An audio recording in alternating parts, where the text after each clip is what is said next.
What if I told you there's a single $15 part inside your outboard, and if you ignore it, it will cost you $3,000 to fix? Would you believe me? I didn't, and I paid the price. Nobody warned me, not the dealer, not the salesman, not even the guy who sold me his perfect boat. I learned the hard way, with a blown engine, an empty wallet, and a wife who still won't let me forget it. But here's what keeps me up at night. Every single mistake I made, someone already knew. Mechanics knew. Seasoned owners knew. Industry insiders definitely knew. They just didn't tell me. So today, I'm telling you. 20 lessons that took me years of pain to learn, and thousands of dollars I'll never get back. Some of these will save your engine. Some will save your marriage. And at least one, it might stop you from buying the wrong boat entirely. Before we dive in, hit subscribe and tap that bell, because this channel exists to give you the truth the marine industry won't. Now let me ask you something. What's the biggest surprise you've faced as a boat owner? Or if you're still shopping, what's your biggest fear? Drop it in the comments. I read every single one. All right, let's start with the lie almost every first-time buyer believes. The marine industry is built on dreams. Step inside any boat show, from Miami to Toronto to Sydney, and you'll feel it instantly. The gleaming hulls reflecting showroom lights, the polished chrome catching your eye, the smell of fresh gel coat and possibility. Salesmen speak the language of freedom. Horsepower, adventure, escape. Brochures promise weekends on the water, sunsets at anchor, memories with your family that will last forever. And they're not lying. Those experiences exist, but between the dream and the reality lies a gap filled with numbers nobody shows you, with costs nobody mentions, with truths the industry has every incentive to keep quiet. That gap has swallowed fortunes. It has destroyed marriages. It has turned the dream of boat ownership into a nightmare for people who simply didn't know what they were signing up for. Let's start with the first truth, and it's a big one. The sticker price is a fiction. When you see a boat advertised at $45,000, understand something. That number exists for one reason only, to get you through the door. The advertised price almost never reflects what you'll actually pay. Base prices typically exclude rigging, electronics, the trailer, dealer preparation fees, delivery charges. By the time you sign the final paperwork, that $45,000 boat has quietly transformed into $60,000 or more. Dealer prep fees alone can range from $500 to over $5,000 for work that often takes a technician just a few hours. And here's what kills me. Some buyers never even question it. They're so excited about the boat, they sign whatever's put in front of them. Don't be that buyer. Thing number 2, horsepower is a marketing tool, not a boating strategy. There's a reason every outboard advertisement leads with power. Big numbers sell. But here's the truth, dealers rarely share. Most buyers over-engine their boats. They choose the biggest motor because it feels safer, more capable, more impressive. In reality, hanging too much power on a hull creates handling problems, burns significantly more fuel, accelerates mechanical wear, and can actually make your boat less safe at speed. Every hull has a capacity plate for a reason. A 150 horsepower engine mounted on a hull rated for 115 doesn't make the boat faster, it makes it unstable. The fuel cost difference alone between a 150 and a 200 can mean 30 to 40% more money burned every time you leave the dock. Thing number 3 will sting if you've already bought new. New doesn't mean reliable. First model year engines carry elevated risk, period. The marine industry operates on a release cycle that treats early buyers as unpaid beta testers. The Mercury Verado V12, one of the most anticipated outboards in decades, faced a safety recall in 2023 for steering sensor malfunctions that could reduce power and steering capability without warning.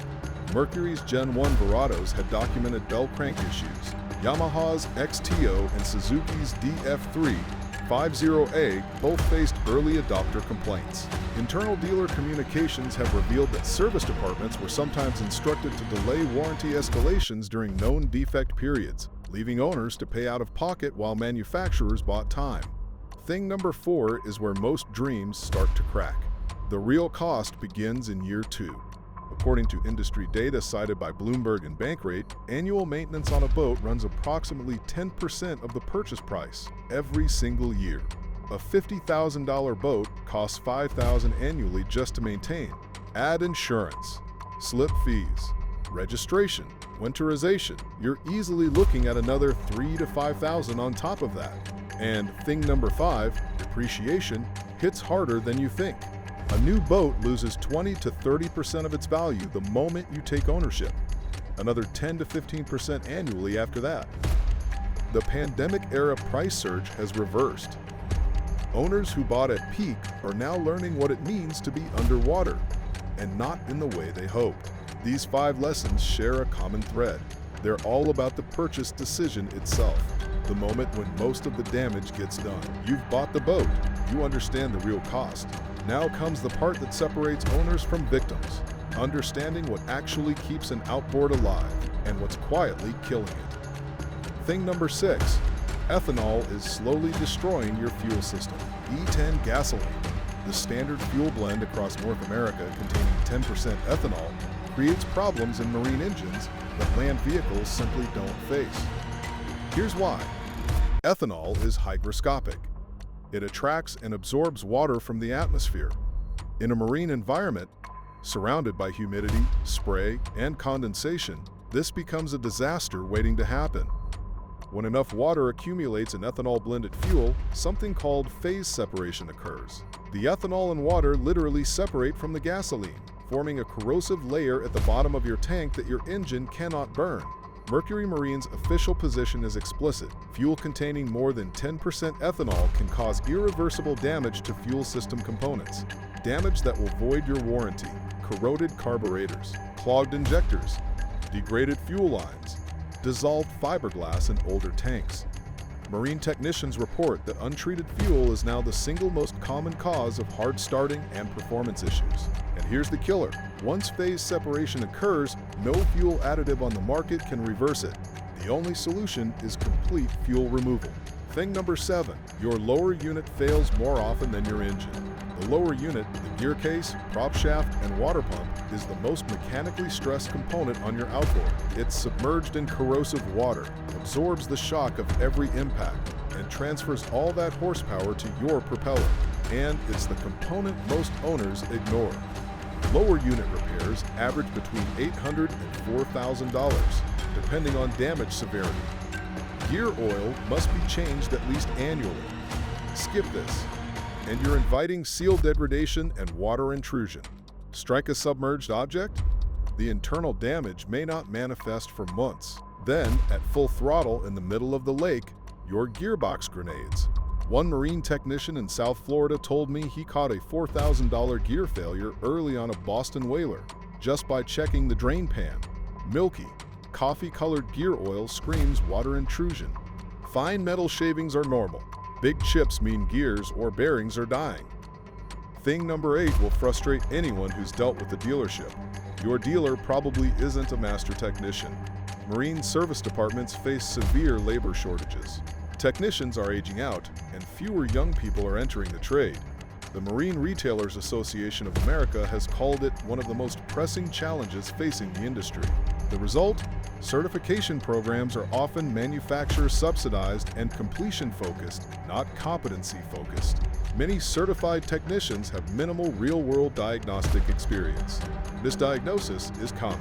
Owners report paying for repairs that don't solve problems. Independent marine mechanics with 10 or more years of experience often outperform dealership service departments and charge less. Thing number 9 seems basic, but it destroys engines. Flushing isn't optional, it's survival. Salt water and even brackish water will corrode an outboard's cooling system if not flushed immediately after every use. Salt crystallization begins within hours. Impeller damage from salt buildup is the second most common service call for coastal owners. Use your boat in salt water occasionally without flushing? You can cut your engine's lifespan in half. Thing number 10, electronics fail first. And they're not cheap. Modern outboards are computer-controlled systems. When the ECU, the engine control unit, fails, it often disables the entire engine. Replacement costs run between $800 and $1,500. Repairs, If possible, run 3 to 800. Wiring harness corrosion is endemic in boats over 5 years old. And here's the catch. Independent shops often can't access manufacturer diagnostic software, forcing you back to the dealer for electronic repairs. Thing number 11 offers a rare piece of good news. Propeller choice changes everything. The stock propeller that comes with most outboards is a compromise. A $400 prop upgrade often delivers better performance gains than a $5,000 engine upgrade. But most dealers don't offer prop consultations. It delays delivery and complicates sales. These 6 lessons share a common thread. They're about the machine itself and the maintenance culture that determines whether it thrives or dies. You understand the finances, you respect the machine. But here's what catches even careful owners. The slow-motion disasters that accumulate between seasons, mistakes that don't announce themselves until the damage is done. Thing number 12. Storage kills more boats than the water does. Most owners think the danger ends when the boat comes out of the water. The opposite is true. Improper winterization causes freeze damage that destroys engine blocks, cracks manifolds, and splits cooling systems. And here's what catches people off guard. Most standard boat insurance policies exclude ice and freeze damage unless you pay for a specific endorsement. And even then, coverage typically requires proof that a marine professional performed the winterization. Moisture accumulation during storage creates mold, mildew, and gel coat blistering. Rodents chew through wiring harnesses. UV degradation from inadequate covers destroys upholstery and electronics. I've seen owners spend more on storage damage repair than they spent on the boat itself.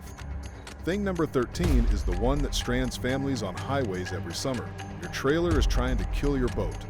According to Boat US dispatch data, 77% of all roadside assistance calls are trailer-related, not tow vehicle problems. Of those trailer failures, 43% are flat tires, 22% are failed wheel bearings, and 12% are failed axles. The wheel bearings are the silent assassin. They're submerged in water at every launch, heated to extreme temperatures on the highway, then dunked again. Without annual repacking, a 30-minute job most owners skip, the grease breaks down, water intrudes, and the bearing seizes. At highway speed, a seized bearing can cause complete wheel separation. The National Highway Traffic Safety Administration reports approximately 50,000 trailer hitch-related accidents every year, resulting in over 20,000 injuries. Many involve boats. Check your bearings before every trip. Replace them annually if you launch frequently. This isn't maintenance advice, it's survival advice. Thing number 14 explains why small problems become catastrophic ones. Deferred maintenance compounds exponentially. A $5 zinc anode protects thousands of dollars in underwater metals from galvanic corrosion. Skip replacing it? Within 2 seasons, you're looking at corroded trim tabs, pitted lower units, and compromised through hulls. A $20 impeller prevents engine overheating. Ignore the 100-hour replacement interval, you're risking a cracked block. The marine environment is unforgiving. Salt, sun, and vibration attack every component simultaneously. Maintenance isn't a schedule, it's a debt that accrues interest daily, and the interest rate is brutal. Thing number 15 catches owners when they need help most. Your insurance probably doesn't cover what you think it covers. Standard boat insurance policies contain exclusions that would shock most owners. Mechanical breakdown, including lower unit failure, engine seizure, and electrical system failure, is typically excluded unless you purchase a specific endorsement. Ice and freeze damage? Excluded without professional winterization documentation. Consequential damage from lack of maintenance? Denied. And theft? According to Boat US claims data, 90% of stolen boats are taken while on trailers. Only 10 to 40% of stolen boats are ever recovered. 75% of stolen boats measure between 20 and 26 feet, the most popular size class. Read your policy, understand the exclusions, add the endorsements you actually need. Thing number 16 surprises owners who think modifications are harmless. Aftermarket parts can void your warranty, but not the way dealers claim. The Magnuson-Moss Warranty Act prohibits manufacturers from automatically voiding your warranty simply because you installed aftermarket parts. However, and this is critical, they can deny specific claims if they prove the aftermarket part caused the failure. Install a performance chip and blow your engine? Claim denied. Add aftermarket hydraulic steering and the system fails? Claim denied. Upgrade to lithium batteries without proper charging systems and start a fire? Denied. The law protects you from blanket denials. It doesn't protect you from consequences. These 5 traps share a common thread. They punish passivity. The owner who assumes everything is fine, who skips inspections, ignores maintenance windows, and trusts that insurance will cover mistakes, is the owner who pays the highest price. You've learned what the industry hides. You understand what breaks. You know the traps.